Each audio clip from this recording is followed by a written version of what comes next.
Good evening, everyone. My name is Reverend Matt Rasher, and I'm the minister here at the First Baptist Church of Medford, and it's my great pleasure to welcome you here this evening for the last event in our official spring concert series. There is an additional event scheduled for May 28th at 1:30 in the afternoon, a Pentecost afternoon concert featuring the choral fellows and scholars and choir of the First Baptist Church of Medford.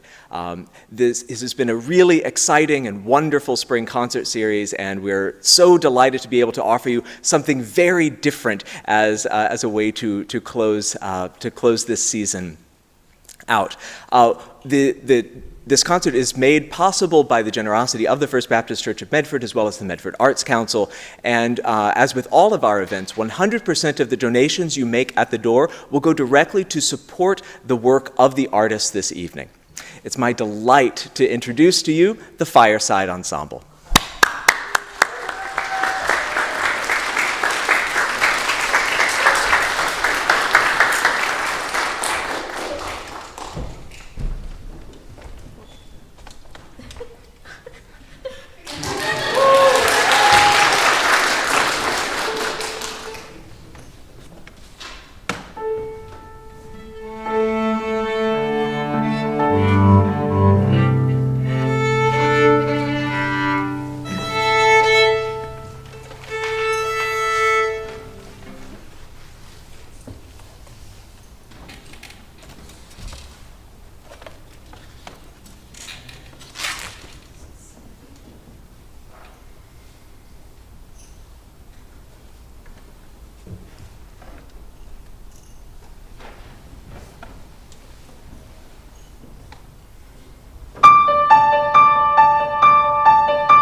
Hello?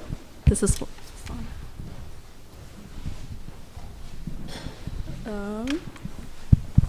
hello? Does this work? Okay. I'll do this.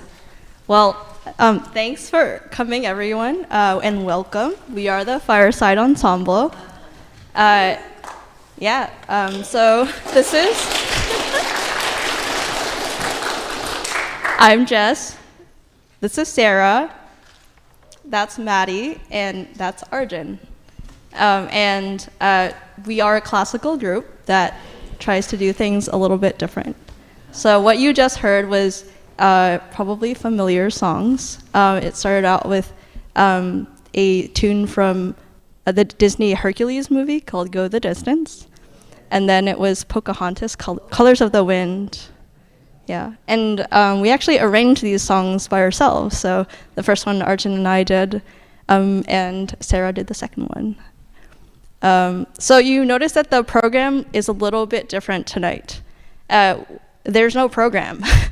It's a menu. So the way it's going to work is before each section of the menu, we're going to play a bit of each piece, and then we're going to let you choose. So you have a taste of all of the pieces. So you kind of have a more informed decision. And before you came in, everyone should have picked up 2 poker chips and 1 raffle ticket. If you didn't, it's not too late, because, yeah, did anybody miss? All right, y'all are very ready. So we're actually going to kick it off with the appetizers. Arjun, can you introduce them? Can folks hear me? Yes. Awesome. All right, we have 3 possible appetizers on the menu tonight. The first one is called Ave Maria and will likely be familiar to many of you. Let's play a quick segment.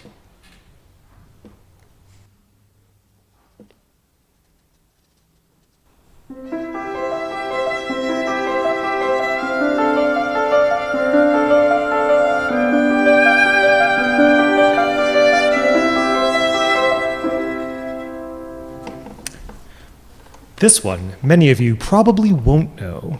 Amy Beach was one of the rare female composers of her time in the late 1800s to the early 1900s.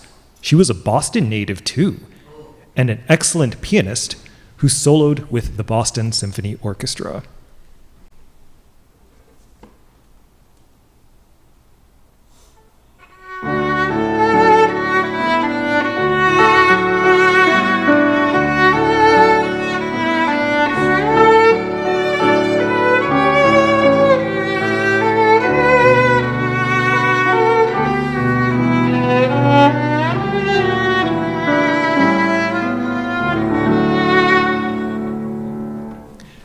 And finally, Cantabile by Paganini. This one is an unabashed showpiece. Paganini was the most celebrated violin virtuoso of his time, and he wrote music that showed off his virtuoso skills.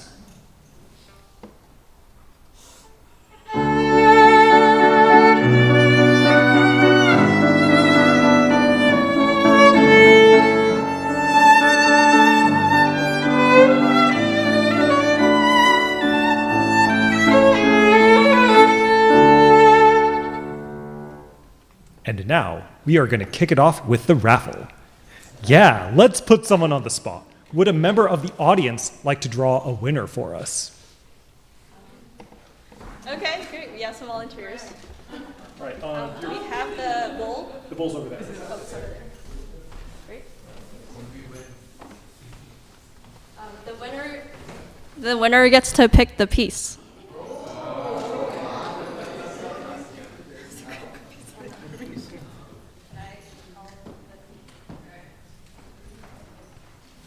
Everyone get your tickets out? Yes. All right, here's the winner. 064019. Who is it? Hey! All right, you get to pick.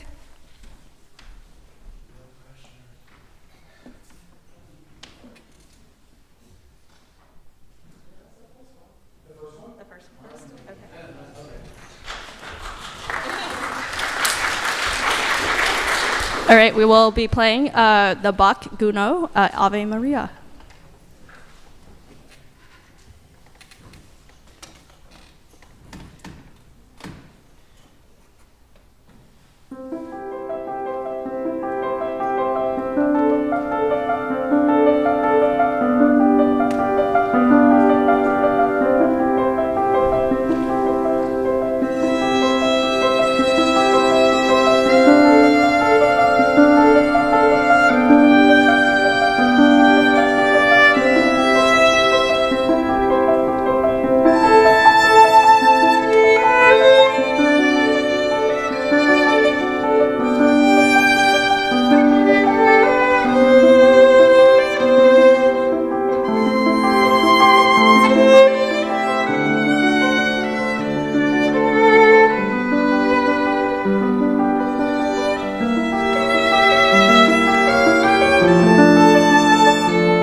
All right, hope you all enjoyed your appetizer.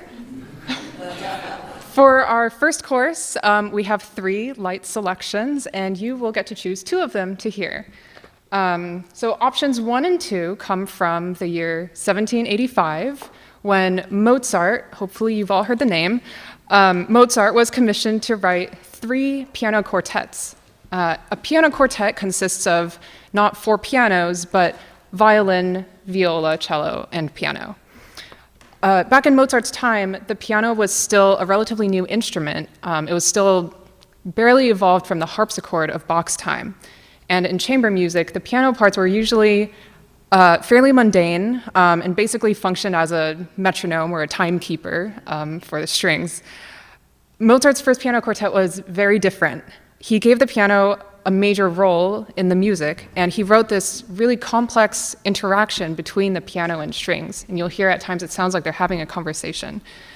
Unfortunately, Mozart's publisher was marketing this piece to amateur musicians in Vienna, and it had very low sales because it was deemed too difficult to play. So Mozart was fired after this first quartet and did not get to write the other 2 for this publisher. But fortunately for us, this piece caught on among professional musicians and composers, and it established a precedent for future piano quartets as we know them today. So the first movement of this quartet is in G minor, which was Mozart's go-to key for being dramatic and moody. So we'll play a bit of the opening for you.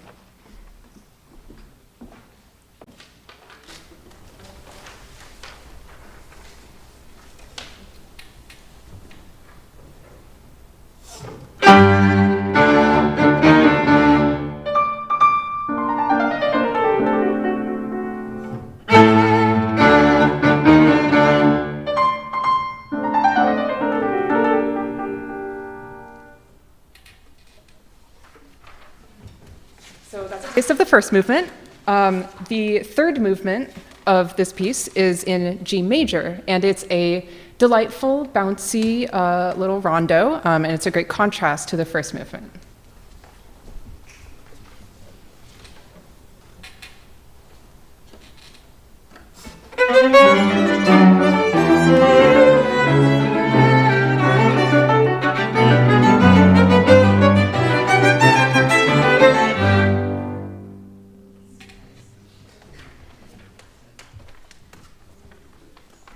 Okay, so those are your first 2 options, so keep those in mind. Option 3 is very different, again. It is the second movement of Paul Schoenfield's Café music. This is a piano trio, which is just violin, cello, and piano.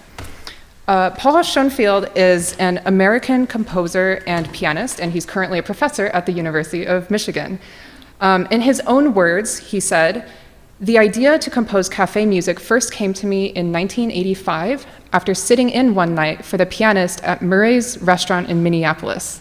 My intention was to write a kind of high-class dinner music which could be played at a restaurant, but might also just barely find its way into a concert hall. To his surprise, it did become a concert hall favorite."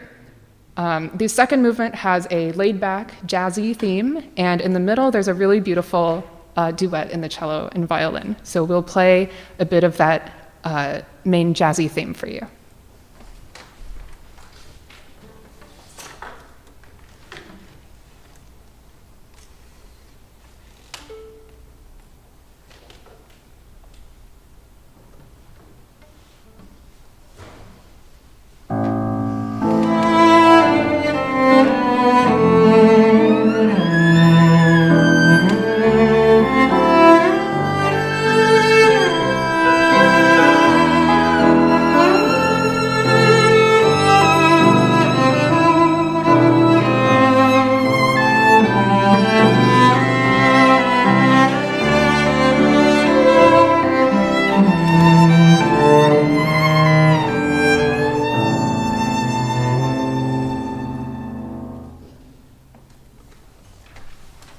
So you've had a taste of your 3 options for the first course, and you will use your 2 poker chips to vote for what you want to hear.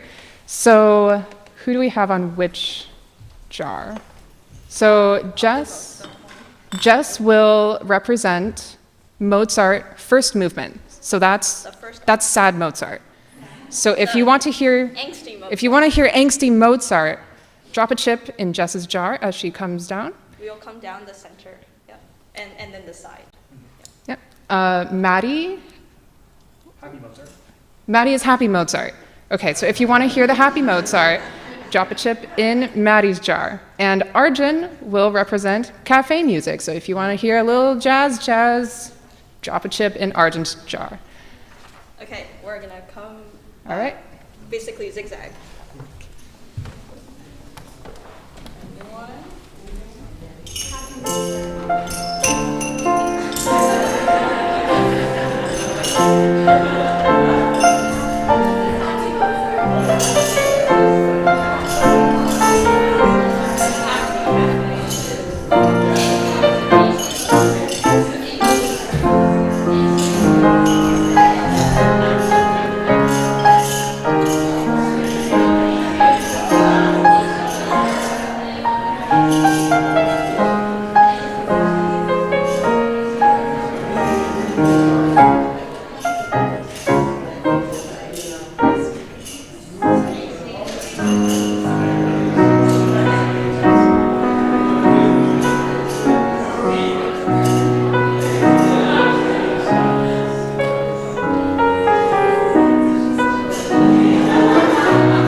Have a kitchen scale to determine, because they're all quite. Yeah, we have a kitchen scale to determine the winner because this looks like a close one. This is a close one? Yeah.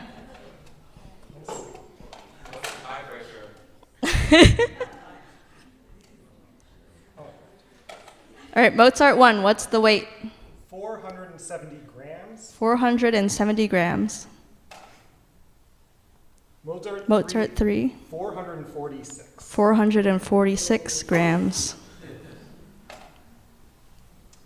463. Oh, cafe music, 463 grams. All right, so it sounds like we're going to play the first movement of Mozart and then the cafe music. All right, audience choice.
You're a little taller than I am, Arjun. Okay, so we have moved on to the amuse-bouche. We have two pieces that you can choose from. One is for solo violin, one is for solo viola, and they represent the oldest and the newest pieces on the entire program. So to start with the Bach was written 1700s. Bach wrote thousands of pieces during around a 50-year span in the early 1700s, but there are 6 that really stand out as special to the violin repertoire, and these are his 6 sonatas and partitas. And the reason why they're so special is because they were some of the most technically advanced pieces that had ever been written for the violin. They're still really hard for violin today, but they really moved forward the technical ability of the instrument. So Jess is going to play a little bit of the third movement, which is a hauntingly slow movement of the third sonata.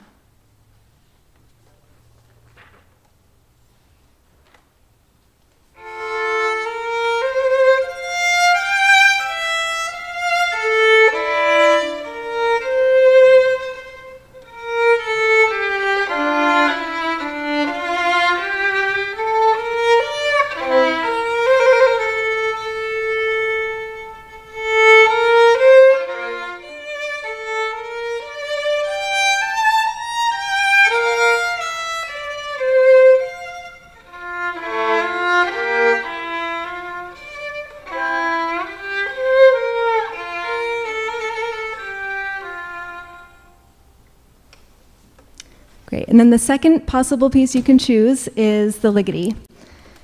Ligeti is the newest piece that we have on the program. He only passed away in 2006, so he was alive during most of our lifetimes, I think, looking at the crowd, but you never know. Ligeti is special because he composed a really huge variety of music. So he has everything from a concerto for 100 metronomes to some of the soundtrack to 2001 Space Odyssey, if you've seen that, and tons more. So this particular piece uses a different scale than the others that we have been playing. So Arjun's going to demonstrate that quickly.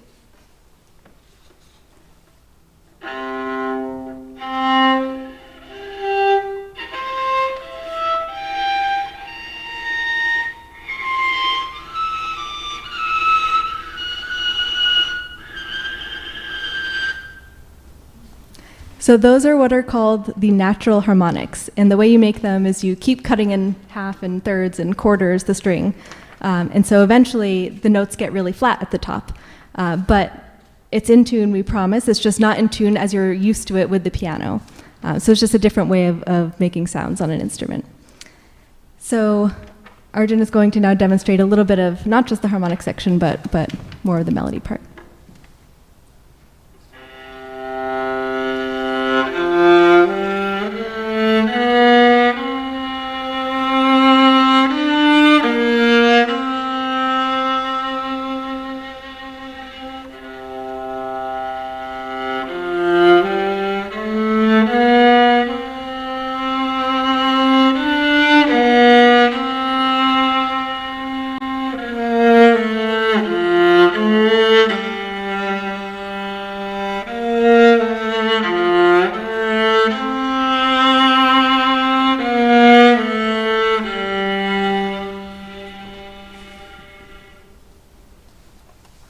We love those quarter tones.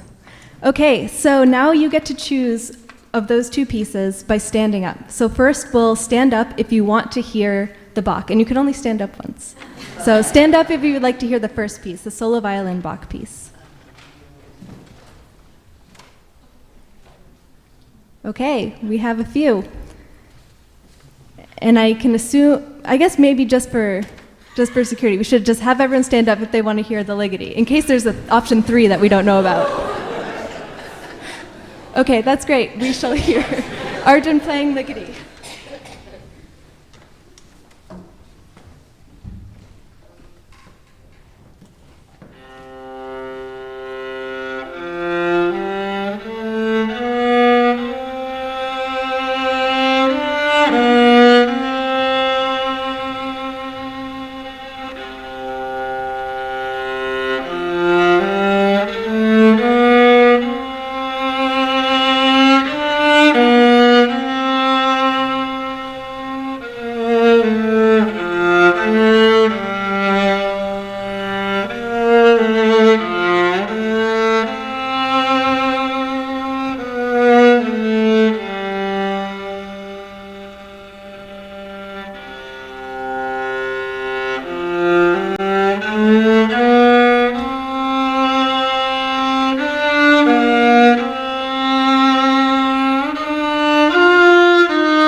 All right. Oh, the mic. The hardest part of this concert is this mic. Well, we're certainly good ways on our journey and adventure. That was probably the peak of our adventure here. We are coming to the last audience choice section, and we have probably our heaviest courses. Yeah, so there's 3 heavier courses to choose from. You can choose 2. So the first two choices are from the same piece by Brahms, his C minor piano quartet. And the thing about this piece is it actually has a lot to do with Brahms's personal life. So Brahms, he was in love with a woman named Clara Schumann, who is married to Robert Schumann. Yeah, unfortunate for Brahms, very sad.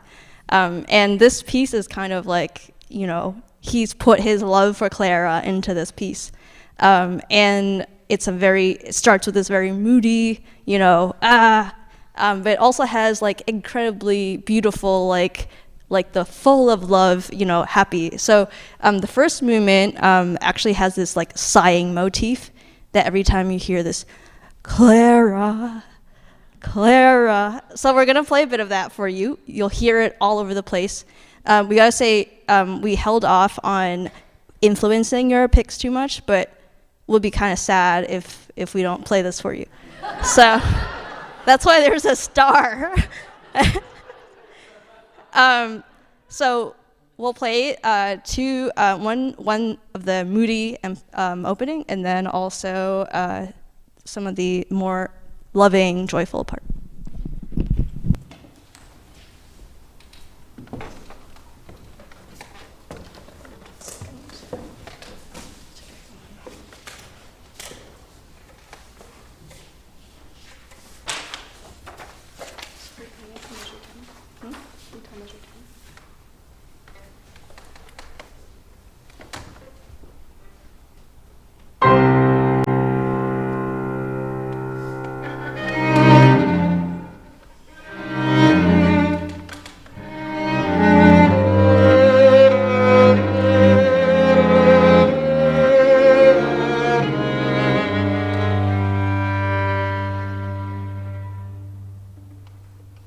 So that was the moody part.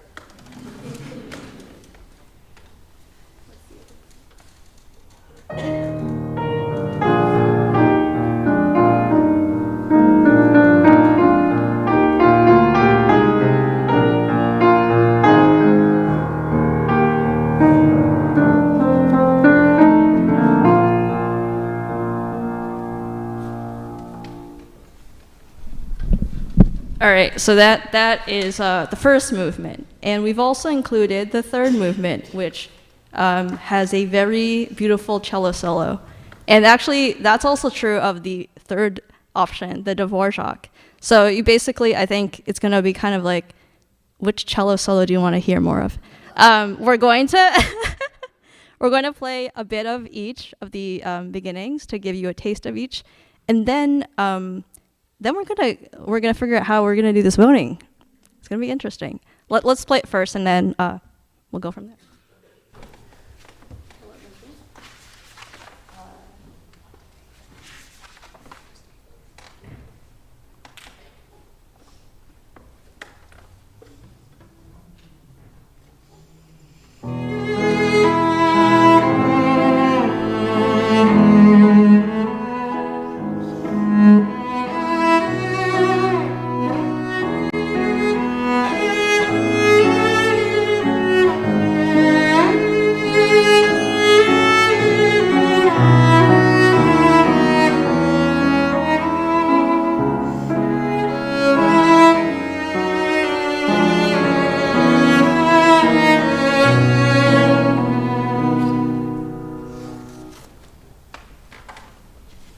And now we'll play a bit of the Dvorak.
I think those were both gorgeous. So it's gonna be a hard choice.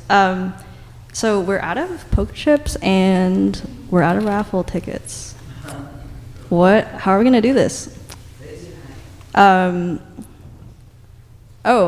have any of you seen Oprah before? There's maybe there's something under your seat. So since we're here at First Baptist, it's actually not going to be under your seat. There are Bible and hymn books in the pews, and in the front cover of 2 of the books is hidden a golden ticket.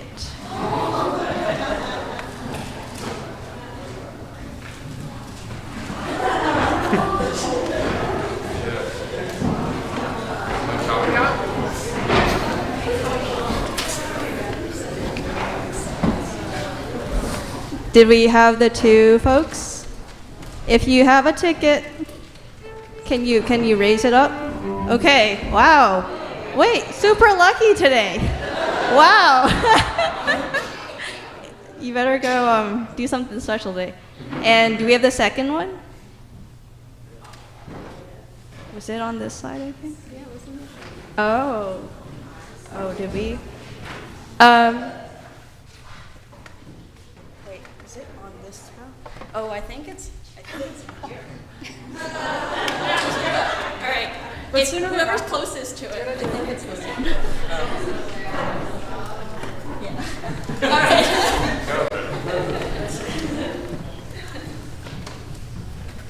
All right, we had an off by 1 error for those nerdy computer people in here. All right, so we just upgraded you. Yeah. Sorry? Piece number 3, all right. And, I think you get a choice, but also everyone's going to be rooting for the first one. You do have a choice.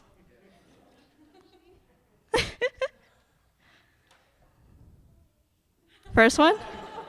All right, so we have the first and the third. All right, we're getting close to the end. We will make a few remarks before the closing, but thanks for hanging with us so far.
All right, we're coming to the end of our concert tonight. I hope that was fun.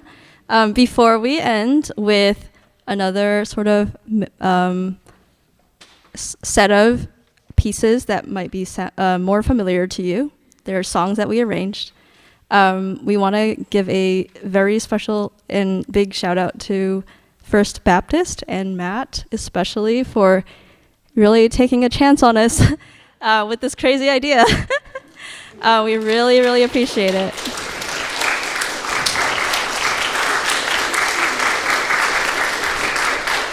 And we also want to give a shout out to Steve, who's actually up there doing the cameras and things. He's been incredible this week. All right.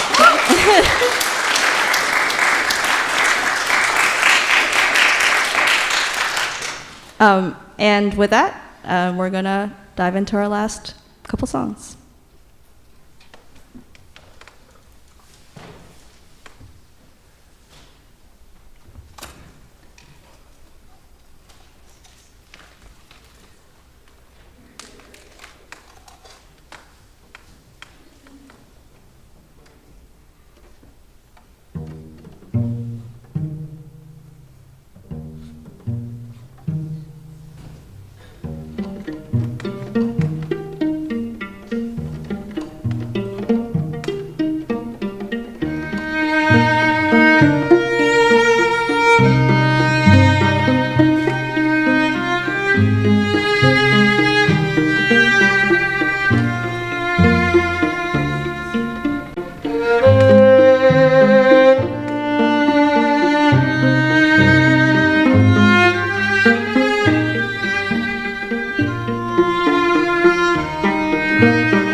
Huh?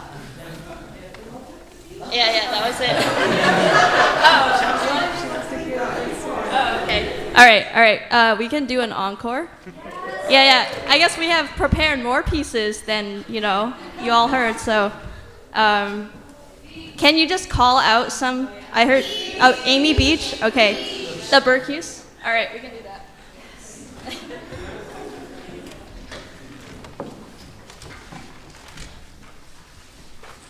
This is the piece that was by the Boston composer, Amy Beach. She's kind of more recently been rediscovered. And I actually didn't know this piece until last August when I heard it at another music festival, and glad to be able to bring it back to Boston.